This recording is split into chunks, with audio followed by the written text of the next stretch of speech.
Hello, this is Gerald Tuovawas.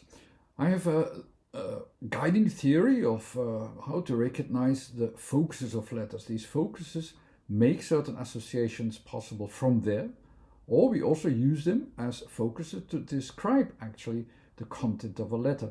It seems to be a complex system if you have all the details like you have them presented here, but with some examples, they will be more easy to understand and to follow it and to follow it up, or even to repeat it as an idea.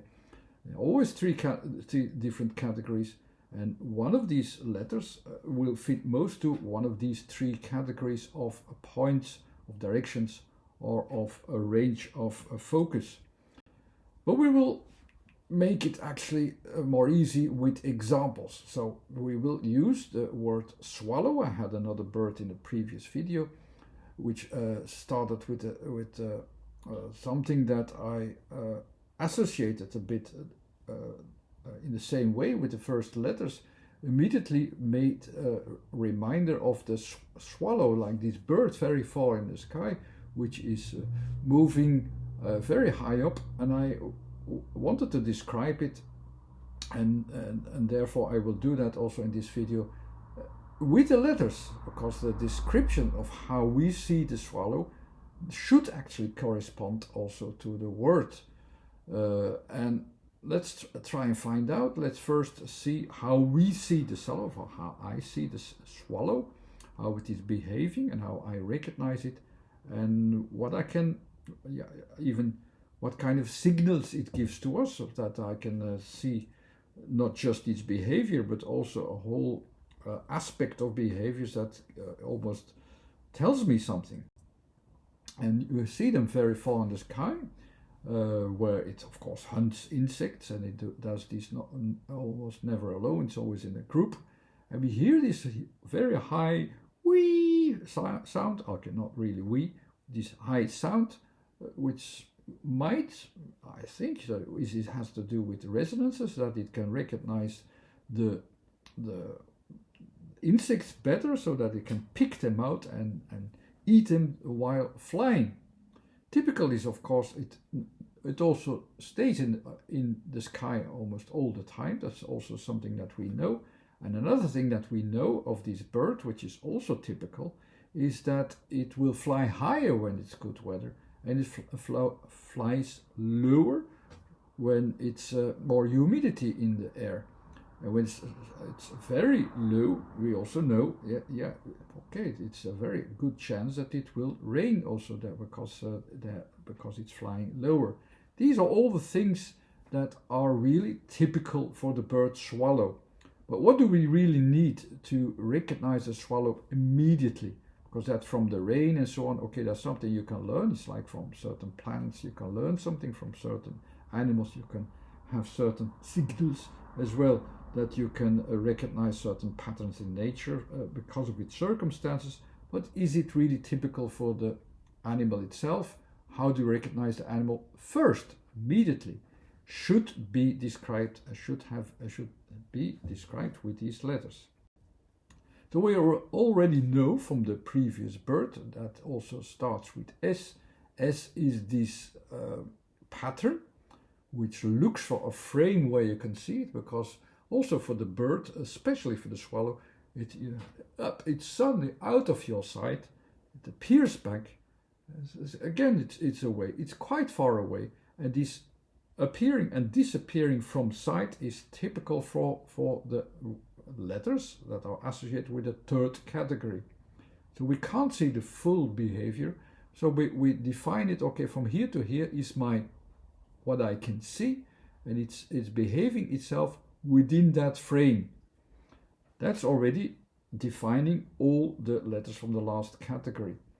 And the last letter from the last category is the letter S, which is presented in a diagonal sense. It's about sensing what's there very far away.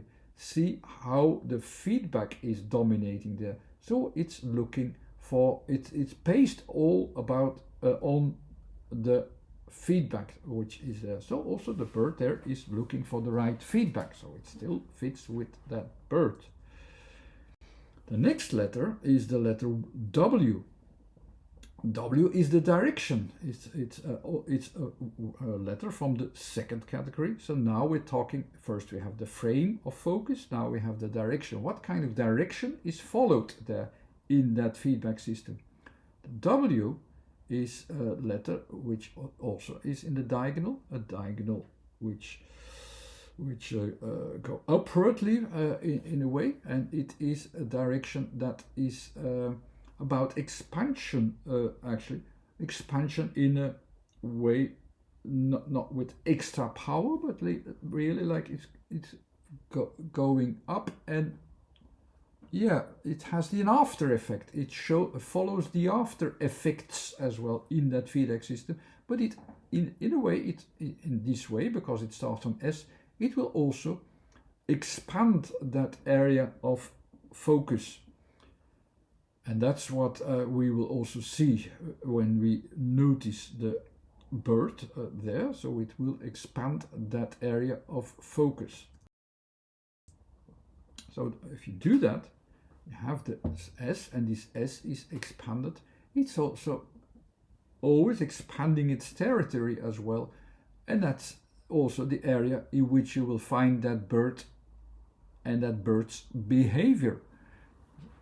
Very different from the sparrow that I had before, which was really within one focus. All of the behaviors from one place to another could be defined there. The swallow is different. It's very wide range that you have, and it's up. It goes to the next one, following up with the W, following up its after effects, not just its immediate feedback, but also its after effects, and so it moves from place to place until you have a continuous follow-up from here, and that's more typical for the swallow.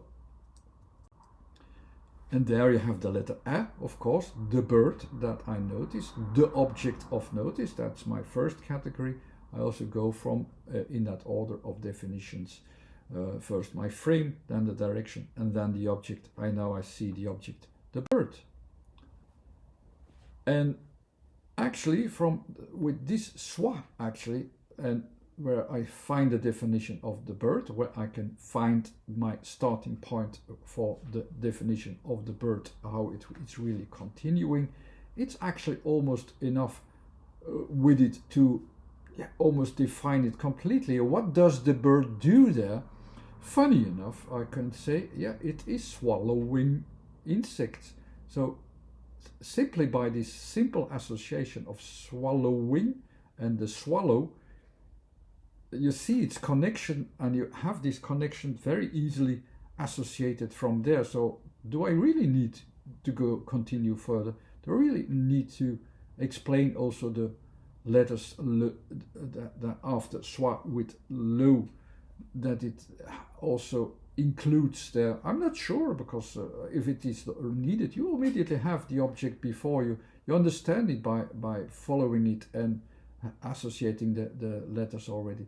The L in its own, I will tell you more. So the LL is of course more a follow-up of forms and forms at a certain moment. So from moment to moment, so new forms comes in and will create will create from that moment on that after effect as well again. So maybe it could be helpful to analyze this, how this has an effect on the schwa.